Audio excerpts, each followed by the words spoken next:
Sobre aquilo que não se pode falar, deve-se calar. Provavelmente o sentido que você dá essa frase não é o sentido defendido pelo filósofo austríaco Ludwig Wittgenstein. Eu sou Diego Miranda e esse é mais um Explicando Autores. Já deixe seu like aí nesse canal maravilhoso chamado Canal Universos. Claro, se inscreva, ative as notificações de sininho, escolhendo a primeira opção todas.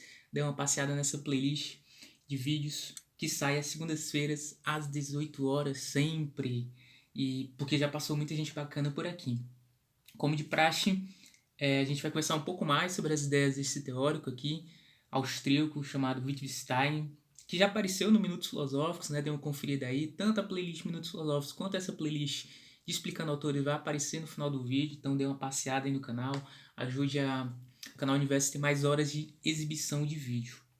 Como é de praxe, um recorte aqui de duas ideias, ou dois blocos de reflexões para a gente compreender um pouco mais as ideias desse teórico e sempre lembrar, não sou um estudioso de Wittgenstein, ele não está dentro do meu campo de investigações, no centro das reflexões em que eu defendo, que eu tenho desenvolvido minhas pesquisas, mas Wittgenstein é um autor monumental na história da filosofia do Ocidente e uma referência aí para um ramo específico da filosofia, que é a filosofia da linguagem.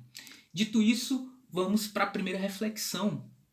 E a primeira reflexão é própria de Wittgenstein, especialmente os autores que se dedicam aos estudos da linguagem, que é a relação entre as palavras e as coisas, ou entre os nomes que nós damos aos objetos da realidade e a realidade empírica, as coisas que existem. Né? E a leitura do Wittgenstein é muito peculiar porque ele não estabelece uma relação de representação ou desdobramento entre os nomes que nós damos às coisas e a realidade que existe. Muito menos ele estabelece um campo de fundamentação ou de busca de essências. O que é que o Wittgenstein está querendo dizer? Que quando eu falo palavras como bom, belo, justo, livro, mesa, cadeira, eu não estou identificando a essência, a fundamentação última daquilo que estou designando. Quando eu digo que algo é bom, algo é bonito, eu não estou com esse nome bom, bonito, belo, mesa, cadeira, definindo e caracterizando aquilo que representa aquele objeto específico. Vamos só ouvir um pouco o que o próprio Wittgenstein está querendo dizer com isso, né?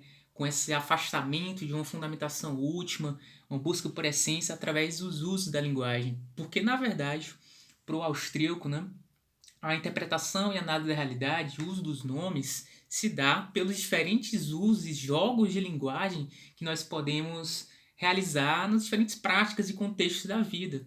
Então não há que se falar, quando eu uso palavras várias, numa fundamentação última da realidade através do uso dessas palavras. Eu vou ler um fragmento que está lá no Investigações Filosóficas, que é uma obra dele aí, tem reflexões esparsas, mas que já dá para delinear um pouco a compreensão desse autor. Alerta, Wittgenstein não tem um pensamento sistemático estruturado, mas ele traz reflexões importantes sobre essa questão entre os nomes que nós damos às coisas e as coisas propriamente ditas. Ouçam bem. Está lá na página 66 do Investigações Filosóficas. De onde esta investigação tira sua importância, dado que ela apenas parece destruir tudo que é interessante, isto é, tudo que é grande e importante. De certa forma, todas as construções deixando apenas pedras e entulho.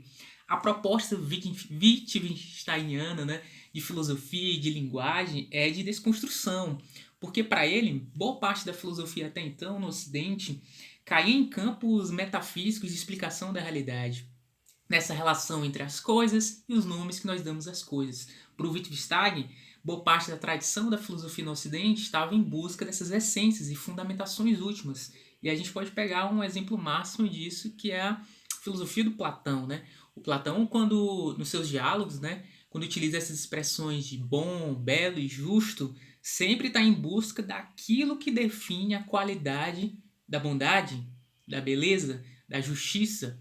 O Wittgenstein não, ele está caminhando no outro sentido. Ele está dizendo que nós devemos desconstruir esse tipo de perspectiva para a filosofia e para a relação entre as palavras e as coisas. Mas o que estamos destruindo são apenas castelos de cartas. Estamos limpando o solo da linguagem no qual eles se apoiam. Esse castelo de cartas que o Wittgenstein acusa, ele é muito incisivo aqui, porque para ele Só observarmos os diferentes usos da linguagem, nós vamos perceber que não há que buscar uma fundamentação última da realidade. Em verdade, não existem essências para a realidade. O que existe são as diferentes formas de dizer e anunciar o mundo. É por isso que eu comecei esse vídeo dizendo uma frase que nós não podemos falar. Nós temos que silenciar quando não podemos falar sobre algo, porque apenas a realidade existe enquanto nós podemos dizer o que ela é. Se nós não podemos dizer o que ela é, silenciamos sobre ela. No alto desses 5 minutos, eu deixo essa reflexão aí para vocês. E claro, eu lembro aquele like filosófico pesadão aí, Wittgensteiniano, neste canal, para esse vídeo ser impulsionado aqui na plataforma. O segundo bloco de ideias e de reflexões entra numa questão bem importante aqui para o Wittgenstein também, que é o papel do filósofo, né?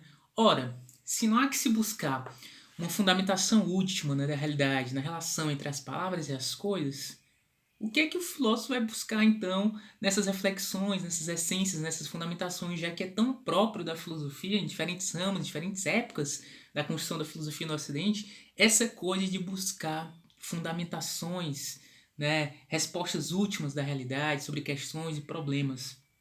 E aí, uma frase que poderia iniciar esse vídeo, né, era de que, segundo Wittgenstein, boa parte dos problemas que a filosofia se coloca são falsos problemas, porque no limite, já que não existe uma relação de fundamentação entre as palavras e as coisas últimas na busca de essências, a estipulação de conceitos, de determinações últimas sobre a realidade, na análise, nas reflexões, nas discussões, nada mais são do que incompreensões linguísticas. Vocês estão comigo, então? Estão conseguindo compreender? Não se trata aqui de analisar se Trotsky foi o líder da Revolução Russa, se a parede que está diante de mim é amarela e não, criticar ou decompor, mas dizer o que esse enunciado, essa frase está querendo dizer na forma como ela se expressa na realidade. E é a estrutura da linguagem que vai determinar a estrutura do mundo. Então não há que buscar uma essência, um fundamento último, mas sim entender como é que a linguagem se expressa nos seus diferentes últimos. Portanto, a tarefa do filósofo é eminentemente gramatical nesse sentido. Vou deixar aqui o próprio Wittgenstein falar para vocês o que ele está querendo dizer com essa tarefa gramatical do filósofo, né?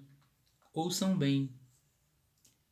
Nossa investigação é, portanto, gramatical, e esta investigação ilumina o nosso problema afastando mal-entendidos. Mal-entendidos que dizem respeito ao uso das palavras, trazidos, entre outras coisas, por certas analogias entre formas de expressão em diferentes regiões de nossa linguagem. E aí o Wittgenstein já precisa bem aqui. São comparações de termos e de palavras em diferentes usos que a partir dessas analogias, dessas comparações, nós podemos estipular algumas regras para esses jogos de linguagem que são estipulados nos diferentes contextos de vida, nas diferentes expressões em que as palavras são utilizadas. Alguns deles podem ser removidos, substituindo uma forma de expressão por outra. Isto pode ser chamado de analisar nossas formas de expressão, pois às vezes esses procedimentos lembram desmontar de uma coisa. E aí a gente lembra da primeira fala do Wittgenstein aqui, dessa decomposição, dessa desconstrução, desse castelo de cartas que é analisar a realidade, decompô-la a partir de uma busca de essências. Não se trata disso. Se trata, na verdade, de compreender a estrutura da linguagem que é capaz de expressar e de enunciar o mundo. É isso que eu tinha para falar para vocês sobre as ideias do Wittgenstein, que são muito bacanas, por sinal. Esse teórico é extremamente importante para a filosofia da linguagem. No alto desses 9 minutos, não esqueça de deixar seu like, deixe seu comentário se você gostou das ideias do Wittgenstein, se inscreva no canal, ative as notificações de sininho, escolhendo a primeira opção todas. Ajuda esse canal a se aproximar da monetização, vai, dá uma maratonada aí. Valeu!